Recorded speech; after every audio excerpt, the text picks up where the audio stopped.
Good morning and welcome to the first Minnesota ABE Distance Learning and Tech podcast that we are doing. Today, we're meeting with two different people who have been very prominent in the area of distance learning and tech innovation in Minnesota ABE programs. Karen Wolters is the Mankato Area ABE Program Coordinator, and Mary Kay Lewis is the Distance Learning Specialist for Mankato ABE, as well as the Southwest Regional Transitions Coordinator. So I'd like to start today by asking each of you first just to talk about yourselves for a couple of minutes in terms of what you do and what your responsibilities are. Karen, why don't you go ahead and start? Okay, well, I coordinate adult basic education for Mankato area. Adult Basic Ed, it's a school district that serves it's a consortium that serves 6 school districts in South Central Minnesota. I've been in this particular role for this is my 11th year actually. And I've been at Mankato ABE in other capacities a total of 31 years. My responsibilities are to manage the entire consortium, which includes all the basic things like hiring, supervising staff, evaluating staff, the budget. Mankato ABE has a budget of about $1.3 million. And we have a lot of partnerships. So I work with all of our community partners, write grants, and manage the day-to-day operations of Mankato ABE. Thank you. Mary Kay, what do you do? Yeah, so I have been in my position as distance learning specialist for about 5 years. It's 2025, so if you do the math, that takes us to 2020. Um, so I've been in this position managing our online learning and distance learning for 5 years. Prior to that, I was our assessment and intake specialist. I've been with this program for 20 years, and I've served in multiple different positions over time. My main duties now include coordinating all of our online classes, high flex classes, and regional programming. Kind of what that looks like is providing teacher training, providing student orientations, managing our systems and procedures, and overseeing all the coordination of those online high flex programs. Thank you. Mhm. I thought we could start with just some general background questions. If you all could describe a little bit more about the Mankato program in general in terms of the communities you serve, the services you offer, main significant partnerships, and so on. Yeah, so if you think about Mankato ABE and the scope of the state, we're a middle-sized program according to, kind of if you think about it, all the different programs we have, very small rural things all the way up to Minneapolis, St. Paul. And Mankato's right in the middle. We serve about 700 to 800 students a year, and about 70% of those become participants and stay 12 hours or more. We serve 6 school districts, like I said, in South Central Minnesota. That's St. Clair, Lake Crystal, Maple River. Those 3 are pretty much white, small, rural school districts, not a lot of diversity. Mankato is our largest school district, and then New Ulm is our second, and Sleepy Eye is over near New Ulm. So just a little scope of how big that is. If you got in a car and drive from one end of the consortia to the other, it's about an hour. It's not a huge geographical area, but our 2 biggest districts, Mankato and New Ulm, do bring in a significant number of students. Our contact hours have been hovering around 50 to 60,000 per year. Prior to the pandemic in the early 2000s, we were up near 70 to 80,000 contact hours a year. Way back in like 2008, 9, 10, when we had the recession, they were pretty high. But at this time this year, we'll have about 70 to 75,000 contact hours this year. So we're definitely growing as a consortium. We have a lot of really strong partnerships in Mankato, and I think part of the reason our partnerships are strong is because there are people like Mary Kate and I who have been around for a long time. We have really strong staff, partnerships, friendships, retention with our teachers and our leadership team. And in our existing partnerships in Mankato, there's some of that going on as well. So we are able to like really get to know each other, work on grants together long term. And we're talking over a decade or longer with same partners. Those partnerships would be like the Workforce Council, South Central Workforce Council, the Career Force System, South Central College, which is a community and technical college in North Mankato. We have local jail, county jail classes for GED and bridging to the employment classes. Blue Earth County Employment Services, Minnesota Valley Action Council, Minnesota Council of Churches, which is our local refugee resettlement.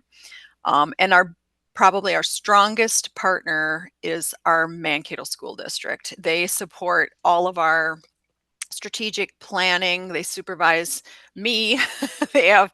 It's their board and their strategic roadmap that we follow. And they provide a tremendous amount of support, both through our community ed director, who is my supervisor, and then just our leadership team and our K-12 system. So we have a really good thing going in Mankato where we have enough students to have a hub at the Lincoln Community Center and have a strong, big program that runs full day classes. But we also have those rural pieces of the smaller districts that need something more than just that hub. And that's where we've been able to get innovative to be able to serve the people outside of Mankato and in our surrounding districts. I think we all recognize that COVID was the start of major changes in ABE as well as society in general. And I think there were two phases to that. One was the initial shock of trying to transfer everything online basically overnight, but then the longer term impact in terms of how did that change our services going into the present time. So talk just a little bit about briefly some of the initial changes that you made and some of the big challenges that you and your staffs had to face in terms of transitioning into an online environment. Well, I can talk a little bit about how that went down when COVID hit, and then maybe Mary Kate can talk about her perspective as she came on board in the middle of that.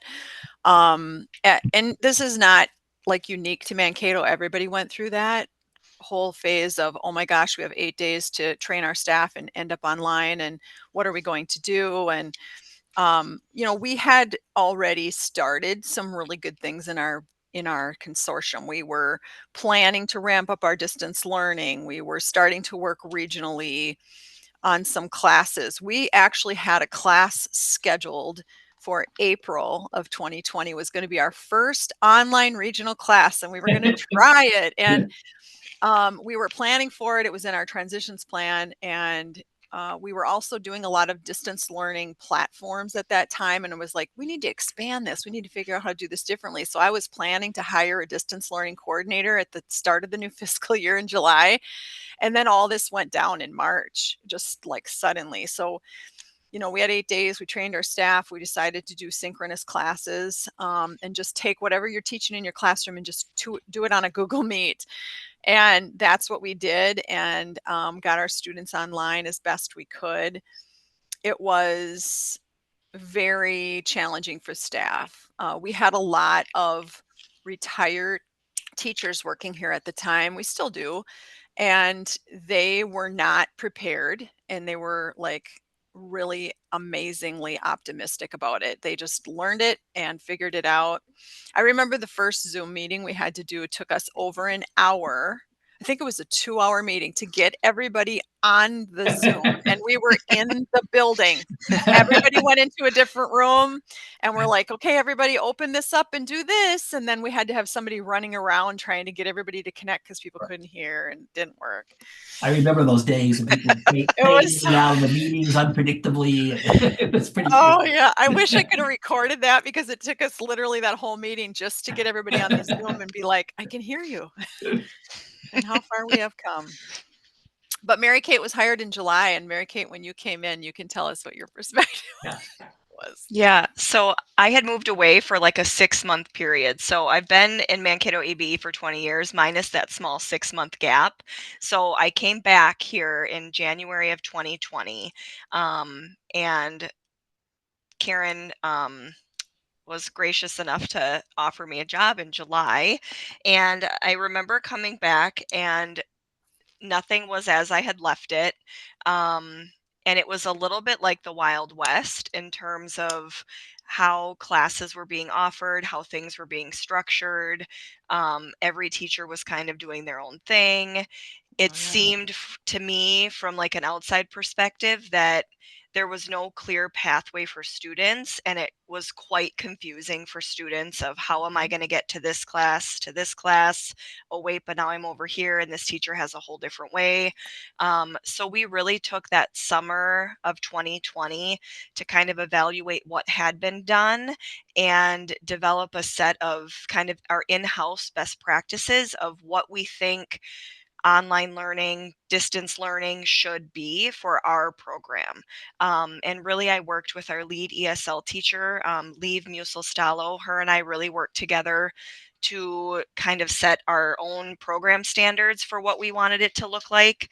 And we based a lot of it on feedback from students and feedback from staff, what felt good for them, what didn't feel good, and kind of went forward from there. And we've been tweaking over time, but really we've kind of held firm with our in-house best practices. And from our perspective, they work quite well, and we've had great success as a result. Mm-hmm. How would you say your services, once you got over that initial hump, so to speak, how have your services evolved since that time in terms of the mix of classes online and in person that you offer? Have your student numbers and outcomes changed significantly? And if so, how? Mm-hmm. So we started out with online synchronous during COVID. And except for our GED program was all one-on-one study hall format. So they were doing like Google Meet check-ins and assigning asynchronous work in between via the platforms. But all of our ESL classes went to a webinar format like this, where we're all online and taught the class. And we did that day and night.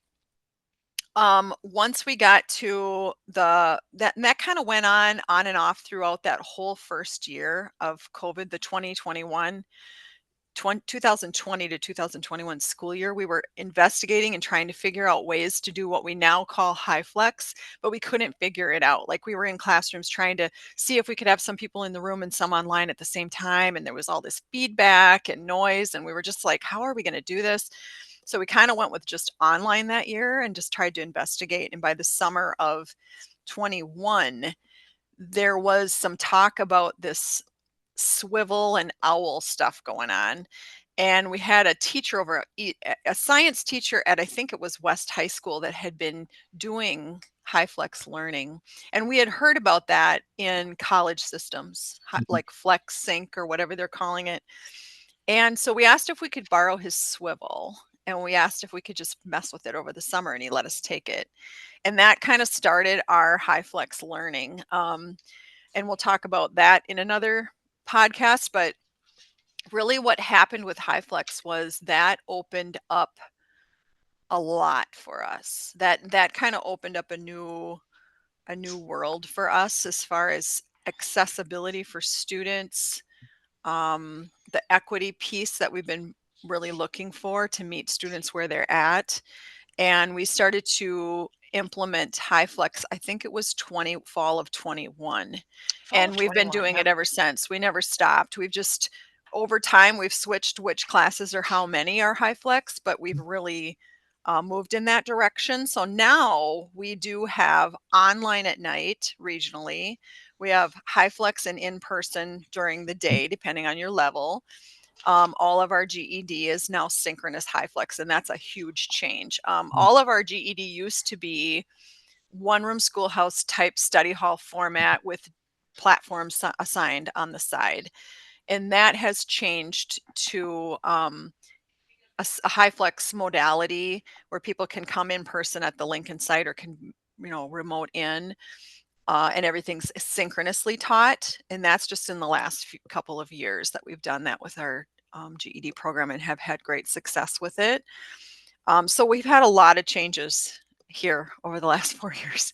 In the middle of all that, we moved buildings. So we had to move out for 2 summers out of our main building and go somewhere else for the summer while they did this huge HVAC construction project.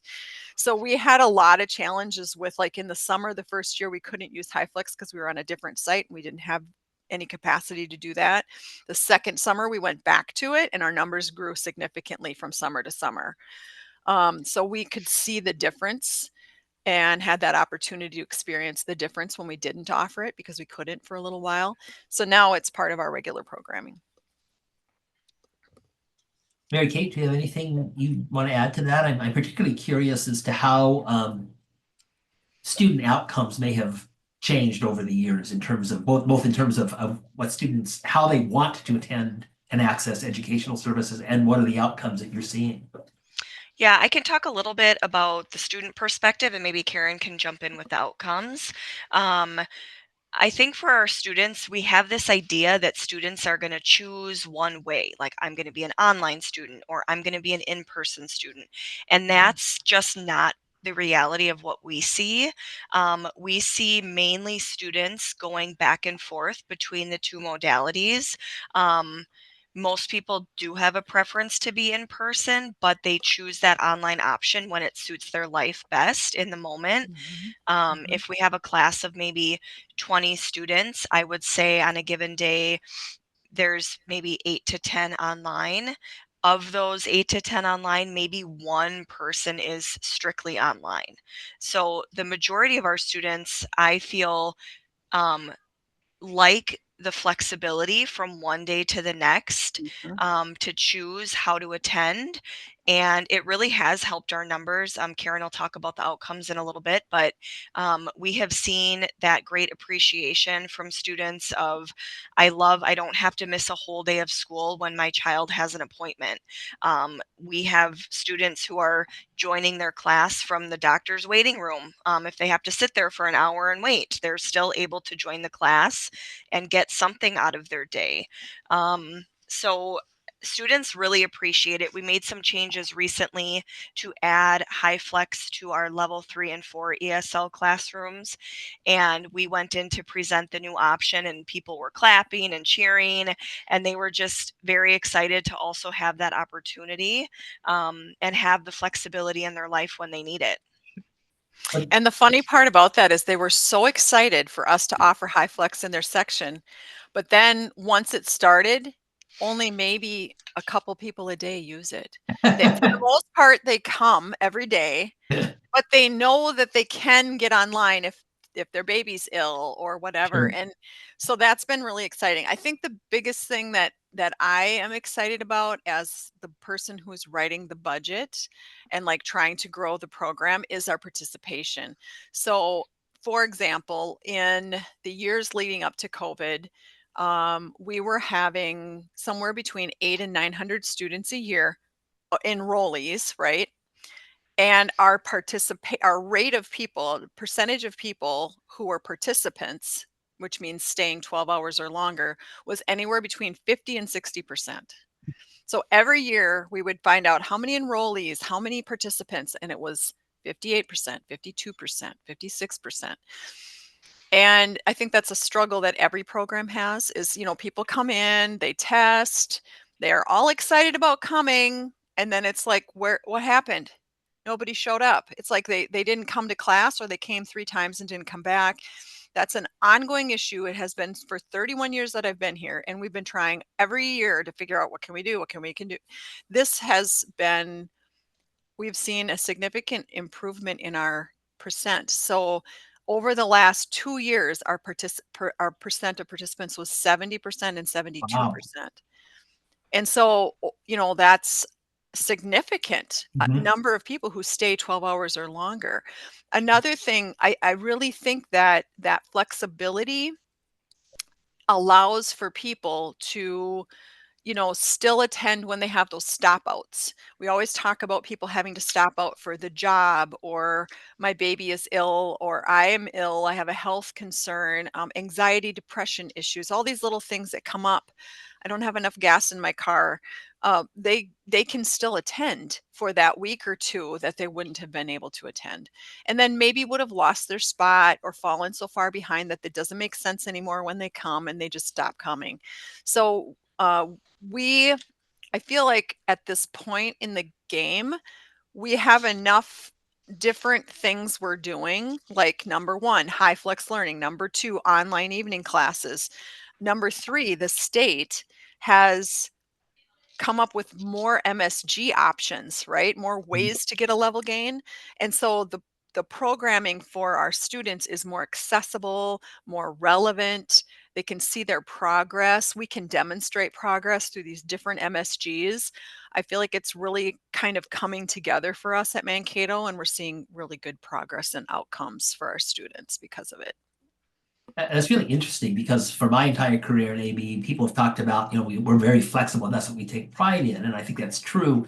But it sounds like this whole crisis of COVID ultimately really led to a tremendous increase in flexibility and options for students and has really improved your outcomes overall. So that's And we were looking back at some of our data, and just this morning we were looking at back in the early 2010, 2011, 2012, our contact hours were nearly where they are now, a little higher. We're not quite back to those pre-COVID times. And you know what is pre-COVID times?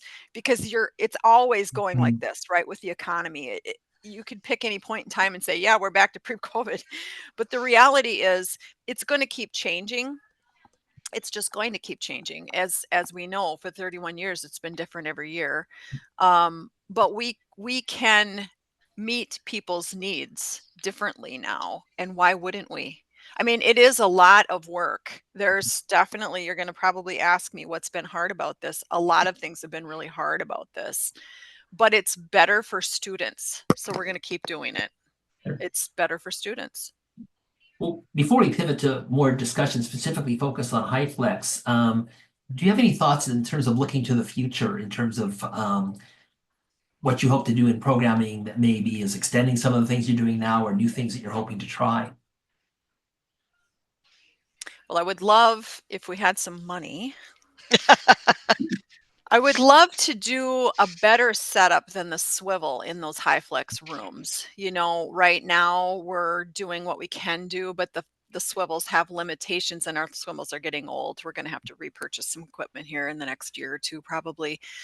And I would love to have those rooms better equipped for sound and video than we have now. And that might come in time. We'll just see what we can piece together with the grants we get. Um, but I really think more than worrying about the money and the equipment, I'm looking at what kind of programming do we need. And one of our newer things is the GED online at night. So we did an ESL online regional program with great success. We've been doing that now for this, I think, our fourth year.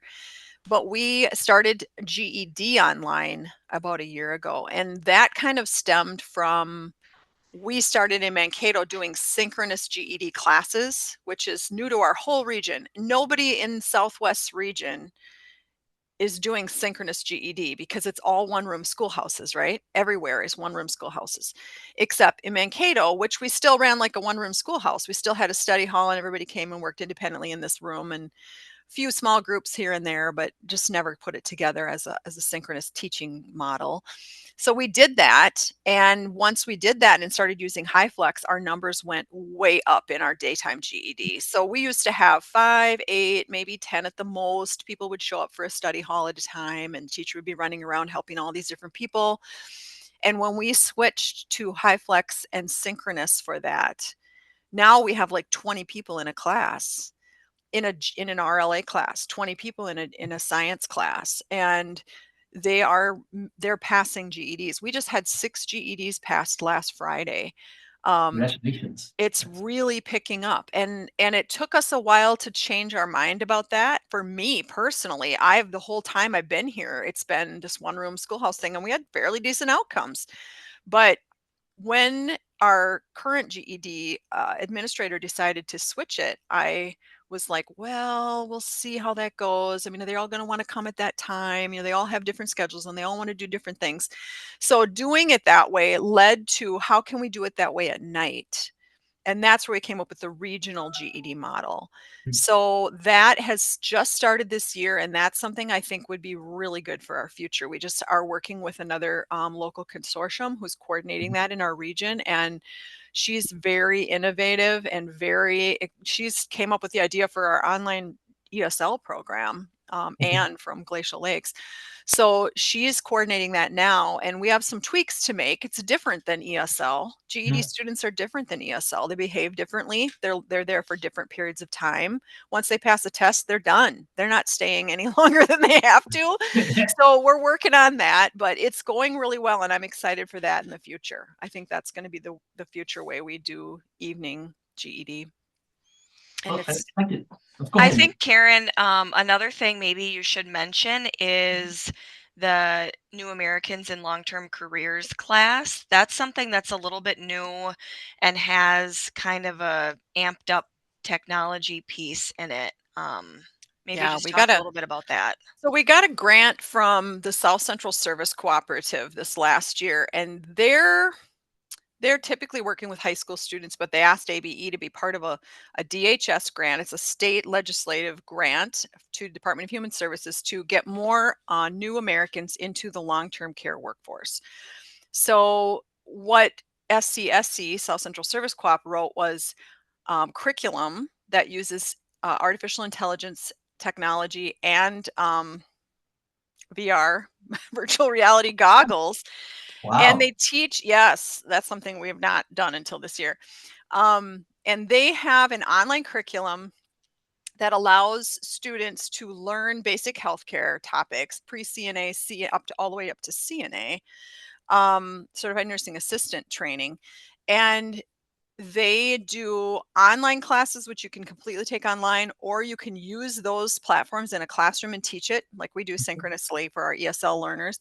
And then they use these virtual reality goggles for the skills components, and people have to actually perform the skills in a virtual environment, and practice that way. And so we were like, yeah, we want to try that. So we signed up for this grant, started doing the grant. And our students, we had significant number, we had at least 20 in our first class that signed up in January, and we're working through it. The curriculum is new, but one piece of the curriculum that's really good that they're working through now is you can take it in Somali or Spanish or English. And now the CNA test is also being given in those languages. So we're starting to use that here and play with these virtual reality goggles, and that is coming through this grant. So, we're getting everything funded right now. But once we learn how to do that, if that becomes something more that we can be doing in ABE, why would we not want to try to give them a real experience? It's clunky. It's been clunky this first semester. I mean, our teachers are like, what? These things make me dizzy. How's this working? And the curriculum is kind of being written and as we're piloting it. So there's clunkiness. The students are fine. They love it. They think it's cool, but it's just something coming up. And we're going to be in this grant for at least one more year. And it'll only get better as far as the curriculum. It's already way better in the first 2 months. Now we're kind of getting into our groove and they're learning more and it's more fun, but that's something coming up. I wanted Stay to talk. tuned, Tom. I can't wait for the next chapter. I wanted to talk just a little bit about regional and statewide classes. Are there any other online statewide classes? I know there's been some talk of doing some of those. So our region kind of started that whole regional statewide model. We started our regional stuff back when, we were going to implement the first one in April of 2020. I remember there were lots of questions about who got the hours when that happened. Yeah, we've ironed all that out. Mary Kate is really the expert on the regional classes. I think you should talk for a while about that. Yeah. Currently, we offer typically each year we offer 6 to 7 regional classes through the Regional Transitions Grant. And I coordinate that grant with our area managers in the Southwest region. And those classes are more typically career pathway classes. So we might offer something like English for driving, Google Apps for education, child development. In the past, we offered Para-Pro before that became a statewide class. We have a professional leadership class. These are classes that we had seen our students wanted, but each individual program couldn't get enough students to make the classes a go. So as a region, kind of coming together saying, how can we serve the needs of each of our few students, and still make it kind of budget friendly for the program. So that's kind of where that regional model came from. And it started, like Karen said, with the Regional Transitions Grant. Once we had been doing that for maybe a year, Anne from Glacial Lake, she's the program coordinator there. She said, why couldn't we do the same thing for ESL at night? We have the exact same problem. We're all paying 3 or 4 teachers a night to serve 20 students. They want multi-level. Could we do the same thing for night ESL? And in our region, we're super fortunate that all of the managers and program staff are very student focused and really look at what is going to be best for our students and how are we going to make it happen. So we did it and we thought, well, let's just try it and see what happens. So Karen and I in Mankato, we coordinate the evening ESL program, and that is funded through state funds, not regional transition. So this is separate than our transitions plan classes. So is this funded through contact hour revenue, or is there a separate? Okay. Yep. Yes. So as a group, we worked out what consortium is going to pay which amount, who's going to hire the teachers, who's going to hire the support staff. Karen can talk a little bit more about the funding piece.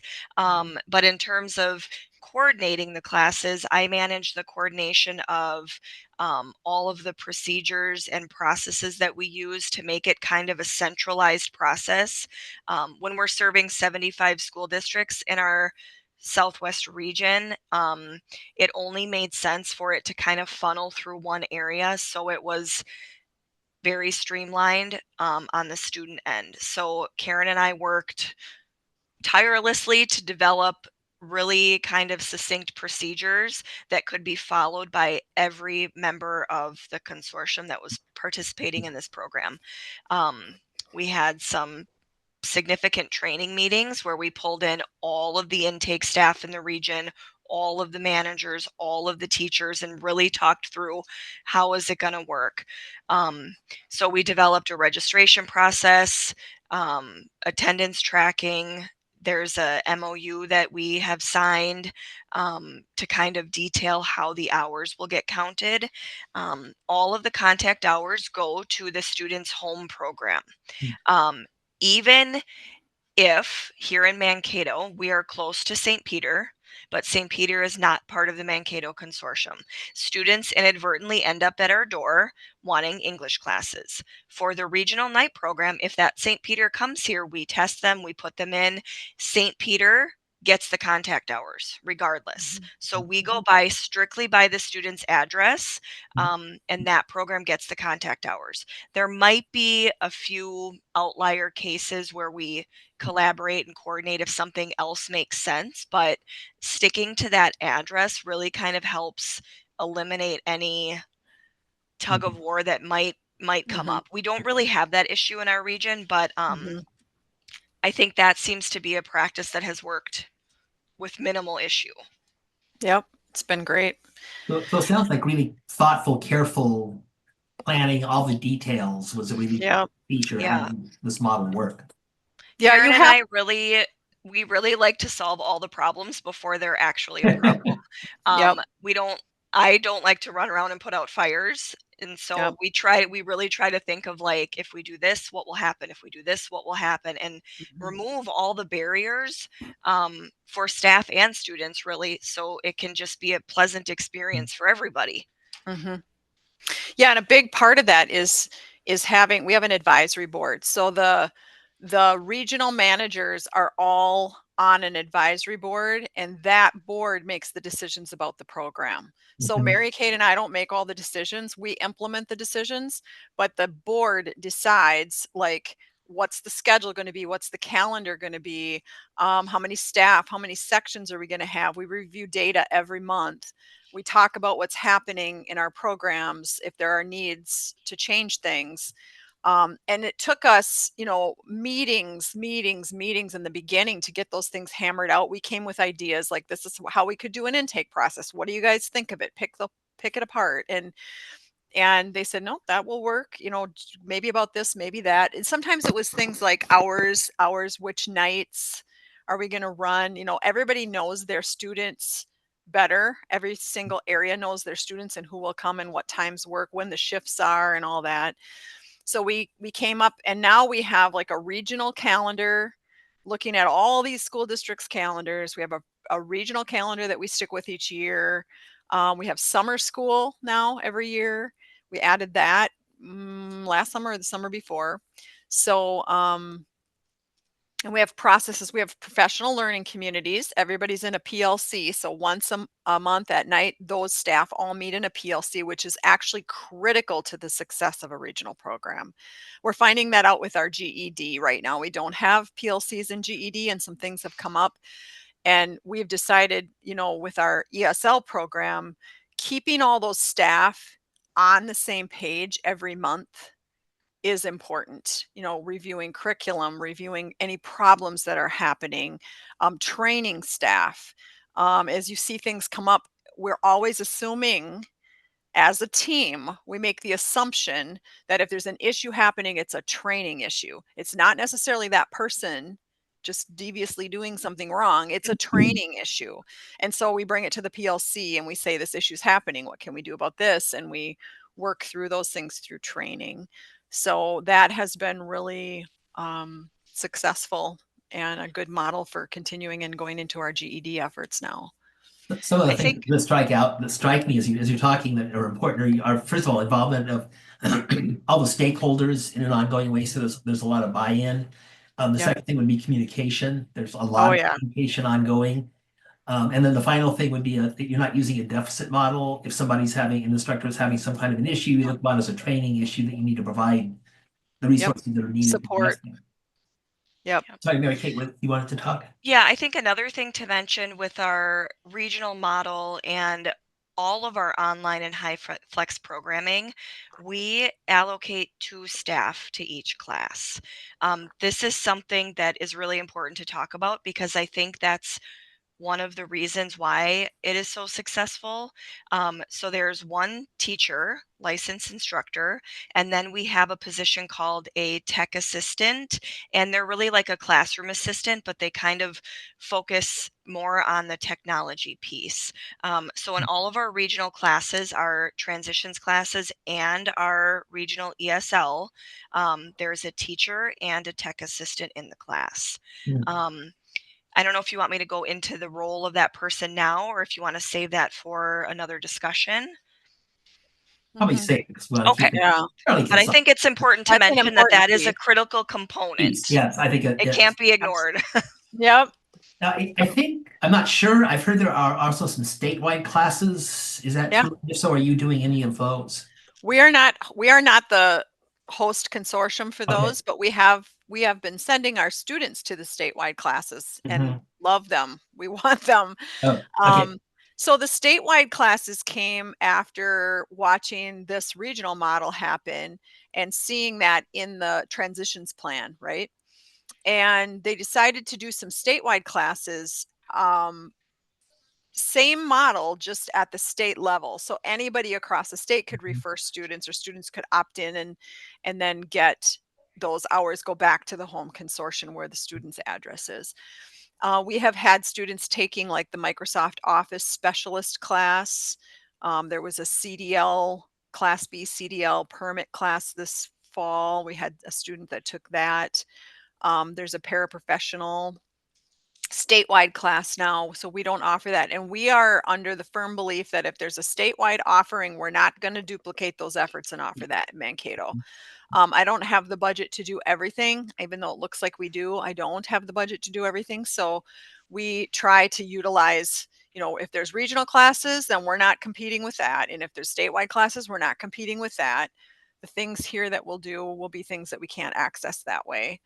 And then we put everything on our schedule as if it's ours. Our whole schedule lists all of our in-house classes, all of our regional classes, all the statewide classes as those are Mankato ABE classes because they are open to everyone. So Is it difficult to get students into the right classes? It sounds like you have so many different options and possibilities. How do you funnel people where they need to be? At intake, so we have a intake and assessment coordinator. She meets with all the students and does the assessment. If a student is here for GED, following that appointment, they meet with the GED advisor. That person goes through all of our classes, the schedule and offerings, and helps the student make a plan. If they're just here for GED, they might focus on the GED classes for now. As the student is finishing up, they'll meet back with the advisor and she'll say, okay, you're almost done. We don't stop here with the GED. We have all of these other things that can come next. And as she gets to know them, she might know, oh, they're into manufacturing. We have this bridge coming up soon. Our ESL students have the same type of advising with our intake and assessment person. She goes through all the classes that would be appropriate for their ESL level based on their testing, and offers those options. Another communication piece we use is our daily announcements. We have a really robust announcement slideshow that we use in all of our classes, and all of our class flyers are in there, statewide classes, regional classes, and then we do incorporate some community resources, events, things that might be of interest to students. And then those are posted in our Google Classrooms. Teachers go through them weekly. Students always have access to them in the daytime programming and at night. So students are seeing these options all the time, and they'll come to the office and sign up. And we have to filter them, of course, based on what's appropriate for their level, but they're running into these options everywhere. We kind of over communicate here. That's our real bottom line. but it might not be relevant to them when they walk in the door. We tell them about things at intake and give them a schedule, but right now I'm looking at GED, or right now I'm just looking at ESL in the morning. Yeah. And then somebody gets laid off from a job, or somebody, whatever happens. I pass a couple GED exams and now I have this gaps in my schedule or whatever. And so looking at those daily announcements every day and hearing about these classes and asking questions, we put a QR code on every flyer so they can just scan the QR code and sign up if they have an interest, and then we can pull them in and talk to them because we have their name and we have a list of people that are interested. So we can pull them in and talk to them, enroll them into our grants or whatever we have going, and start connecting. It's better for them to be in their ESL or GED and some other little thing, because it really contextualizes things for them if they're in food handler, or if they're in North Star digital literacy classes, or whatever, regional child development, whatever it is. If they can be going to their regular ESL and GED and then pulling in these little pieces of other things and building their resume as they go, it's a lot more relevant. Your collective level of organization always just inspires me and exhausts me at the same time. Yep. The last area I wanted to talk about was to go a little bit more into HighFlex, because that's kind of a very great interest to people statewide. And I'm wondering how or to what extent have you or your staff had to change your ideas about what good teaching looks like? Oh boy. Oh boy. So, one of the things you said on there was, what does distance learning look like to you, right? And Mary Kate and I had a little discussion about this before the podcast, and we were like, it's so interesting to think about how our distance learning thinking is different than it was before COVID. So before COVID, pretty much our extent of distance learning was these extra platform things, right? Like, oh, we're going to be teaching our normal ESL class, but you can do read theory at night if you want more reading practice, or you can go do IXL for some extra math or whatever we had, MobiMax, all those different things. And that was our extent of distance learning. That was like what distance learning was. And it's so different now with the HiFlex because we have people in the room and we have people at home, and teachers think they're in-person teachers, right? I'm an in-person teacher and I'm going to do this online thing. And that is not the way to think about it. We have, Mary Kate, give them your spiel, because we have had to say this, I don't know how many times. Think about The it way, differently. yeah, the way you need to think about HiFlex instruction, teachers really kind of got stuck and reverted back to like old school teaching, and they couldn't, it just was a struggle to understand how to function in that HiFlex setting. So we ended up figuring out the best way to frame it is that you're teaching an online class and students happen to be in the room. Oh, Once we can get people to that place, it all clicks into place. When you think I'm teaching online and there's people sitting out here, it just makes sense because the teacher is stationary in front of their computer. They're looking into the camera, which happens to be positioned right in front of where they would be looking over the classroom. They're not getting up and walking around because then they're out of the frame. They're not jumping up and writing They're on the sitting. whiteboard and They're forgetting there's people online and not repeating questions. So this is where like our best practices come into play, and these are just things that we've developed. They're Yep. kind of based on our own in-house observations and anecdotal data. But like, you're going to put on your seatbelt and you're going to sit in the chair and you're going to teach online. And ah, the tech assistant is going to be the one running around the room, helping the students with their device, helping troubleshoot. The teacher is always going to be in the frame. The teacher will never leave the frame. And you're not going to be passing out papers, because that's not equitable to the people who are online at home. You're not going to write on the whiteboard. You're going to, everything that you are projecting is going to be on that screen. It'll be projected in the room, but everybody sees the screen. So whatever you're doing with writing or has to be on the screen, not on the wall, not on a piece of whiteboard or anything else. yeah. But I Our think, you know what, Mary Kate, though, I think how we got to that point, the first thing that we did was we insisted that everybody is going to have a learner management system, whether or not you're an in-person or an online or a HiFlex. It doesn't matter how you teach or what kind of class. If it's a class, there's a learner management system with that class. And that's where we started. So teachers had to use a learner management system. All of their materials had to be on a Google Classroom or a Google site, whichever we chose. And everybody had to organize their materials there, go to that every day, showed students where to go. And that started this is how we organize our things, right? This is how we manage our class. And then when we moved to HiFlex, you already have that. Everybody has that, whether they're in person or at home or whatever. Everybody goes to that Google Classroom or that Google site. So then when you're in the room and you're managing your meet, you're using that Do with you your have a materials. formal written list of your best practices that you were Yeah, referencing? I And do. so, did you send and that to me? just I so you will. know, we are calling them our in-house best practices, because we believe that when people say best practices, they're assuming these things are wildly research Cosmic, yes. based and all of that. The research is what we've found to help. You know, we've gone online on a class where a teacher is, getting up and running around the room and we can't keep her with the seatbelt on. And we've logged in and watched the class Mhm. to see how that went. And as a student, you're trying to figure out, you're trying to follow what's happening. Like, where is she? I can't hear her. I can't hear the other students.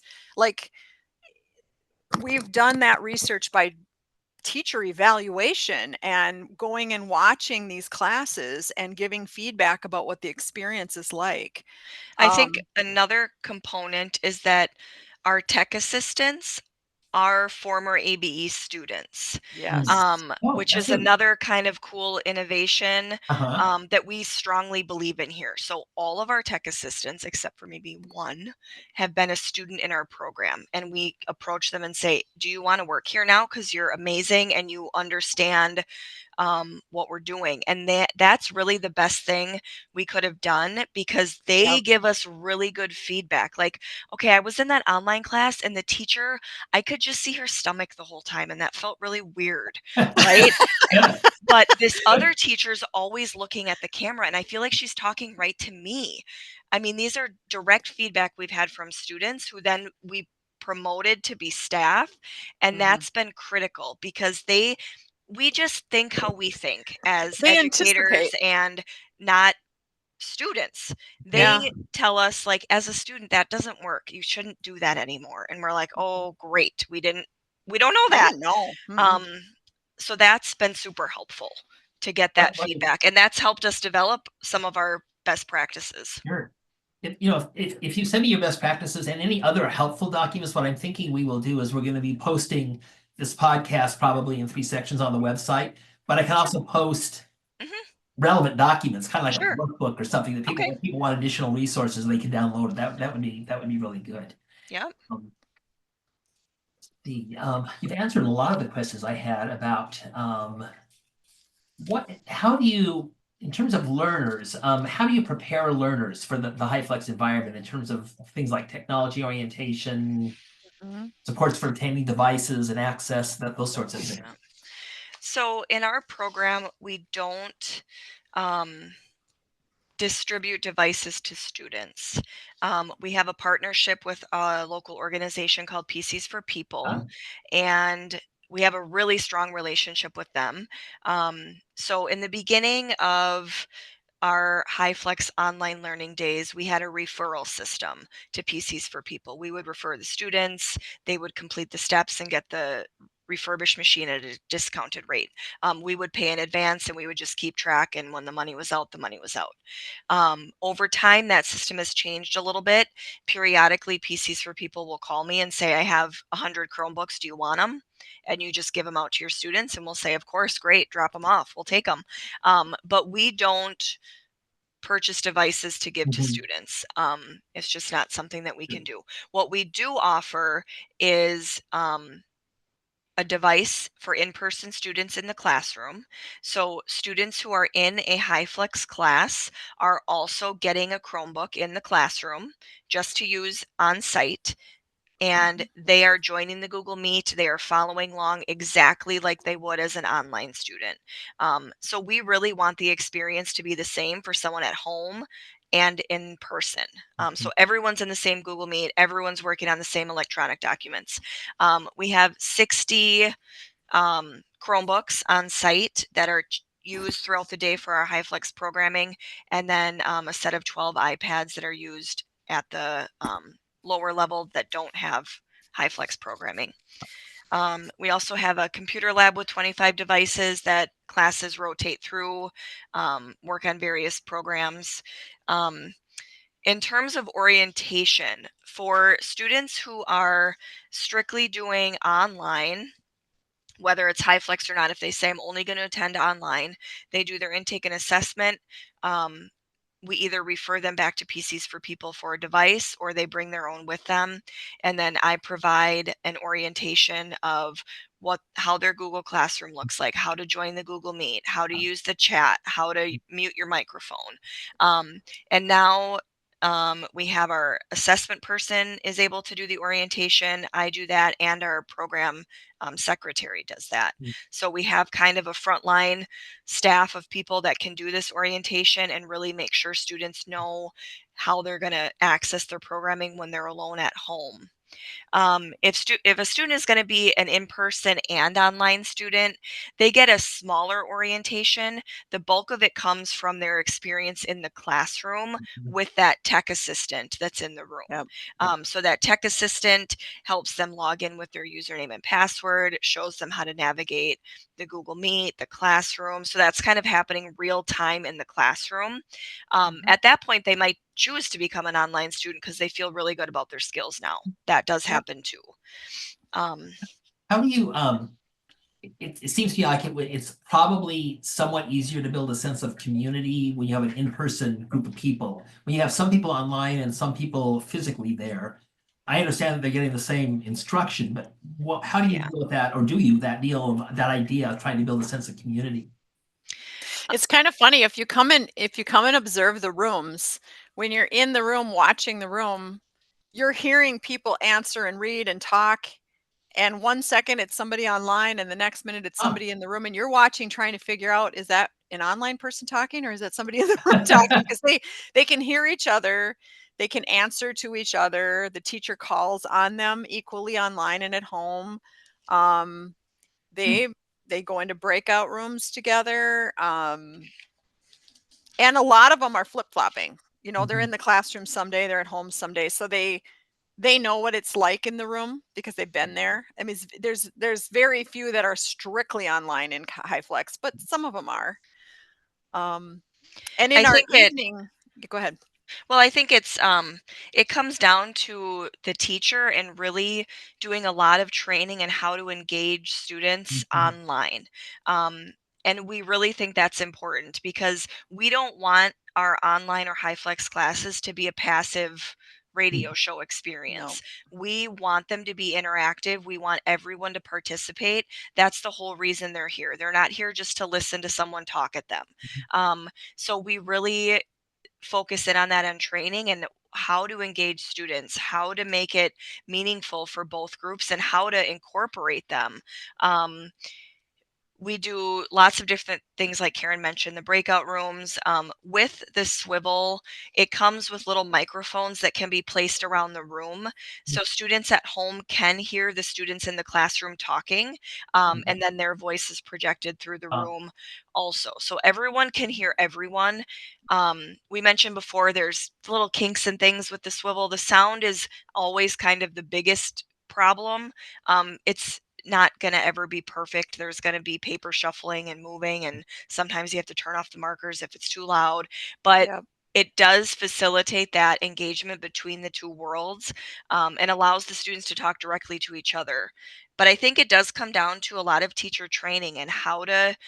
You can't just ignore those online people, or they won't keep coming. Everybody, like if you're going to work on reading something and filling in notes on a worksheet or, you know, using Burlington English, that's one thing we started this year, projecting Burlington English and working on it together.